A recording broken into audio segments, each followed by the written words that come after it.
কেরানীগঞ্জের বাস্তা ইউনিয়নের ৭, ৮, ৯ নং ওয়ার্ডের উদ্যোগে বিএনপির অঙ্গ ও সহযোগী সংগঠনগুলিকে আরও গতিশীল করার লক্ষ্যে এক কর্মী সভা অনুষ্ঠিত হয়েছে। উক্ত সভায় প্রধান অতিথি হিসেবে ছিলেন ঢাকা জেলা বিএনপির সাংগঠনিক সম্পাদক ব্যারিস্টার ইরফান ইবনে আমান আমিন।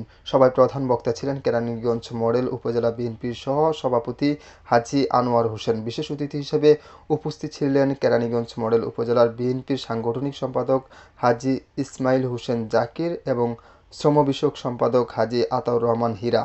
সভায় সভাপতিত্ব করেন বাস্তা ইউনিয়ন বিএনপির সভাপতি ফিরোজ মিয়া এবং সঞ্চালনা করেন সাধারণ সম্পাদক হাজী মোহাম্মদ ইসমাইল হোসেন। অনুষ্ঠানে আরও উপস্থিত ছিলেন ঢাকা জেলার স্বেচ্ছাসেবক দলের সিনিয়র যুগ্ম আহ্বায়ক অলিউল্লাহ সেলিম, কেরানীগঞ্জ মডেল উপজেলা যুবদলের আহ্বায়ক হাজী আসাদুজ্জামান রিপন, শ্রম বিষয়ক সম্পাদক আলমগীর খান, শ্রমিক দলের সভাপতি আব্দুল জলিল, বাস্তা ইউনিয়ন বিএনপির সাংগঠনিক সম্পাদক হাজী বিল্লাল এবং ঢাকা জেলা যুবদলের শ্রমিক বিষয়ক সম্পাদক সুমন রেজা সাগর।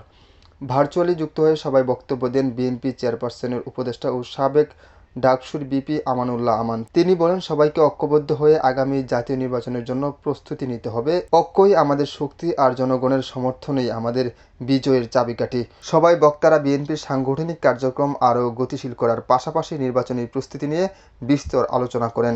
ইস্পাহানী ইমরান, আমার বার্তা, কেরানীগঞ্জ।